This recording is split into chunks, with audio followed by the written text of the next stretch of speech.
This is how things played out this morning. Temperatures were just around 32 degrees across parts of the area.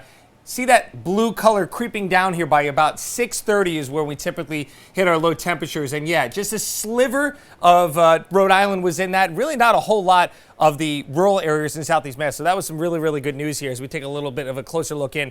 Again, Woonsocket, Burrowville, Gloucester, down to Foster, and even getting into a sliver of Coventry here as well, dipped below freezing. But most of the area, which was under that freeze warning, did not. And that's the hope that that'll happen again tonight. Just a little, I think, too warm yesterday. You know, we had a pretty steep dive in the afternoon after we got into the 60s. So I just don't think it cooled off quick enough to plummet below freezing. The only thing I would say about today is that we have not as far to go as it is a cooler day out there this afternoon with temperatures in the 50s. But we've got full sunshine. It is on the cooler side, but it's still fairly pleasant out there with the winds on the lighter side. So let's take a look again. It's not just us that is feeling this freeze of a, mid-spring here. These freeze and frost alerts go all the way out west, so down to the Philly area, follow them across Pennsylvania, just north of Pittsburgh there, Cleveland, Columbus, Ohio, up to Grand Rapids and Detroit. It may catch us off guard, but again, this is not abnormal. Typically, Providence will not see its last, at least, frost of the year until the beginning of May. So this is fairly right on schedule when you consider the climatology of when we get our last frost/freeze. Okay, so high pressure's in control, and that's what's giving us these beautiful cobalt blue skies from one part of the sky to the other. No clouds in sight today, as Caitlin showed you at the top there on those videos.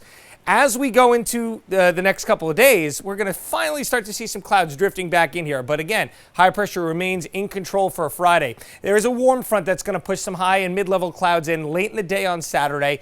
That's a fine day, and it's my pick of the weekend so far. There could be a few showers that make it and overcome that dry air into late Saturday night and Sunday. But really Sunday, outside of, again, a few spritzes and sprinkles here and there, it's not looking like a terrible day, and the temperatures will be well into the 60s. We've got two big soccer games coming up this weekend. First one is tomorrow night. That's, of course, RIFC as the Phoenix Rising come into town here. 51 up in Smithfield.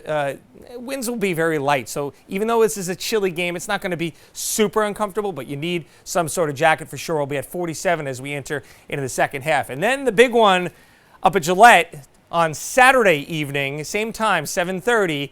That's when Messi and Miami come into town here. We will start seeing those clouds working in, but it will also be a little bit warmer here. 55 for the first half temperature, 50 as we head into the second half. No chance of rain. Any rain at all will hold off until well after the game has concluded, or I should say the match has concluded. 36 degrees, clear skies tonight. Again, watch out for those potential sub-freezing temperatures. Saturday will warm it up a little bit into the 60s over the weekend, and 65 on Sunday despite a little bit more cloud cover than Saturday. Monday is looking mild, sunshine and clouds mixed. Tuesday, a slight chance of a shower. Other than that, we're looking like a pretty good week next week with highs around 70.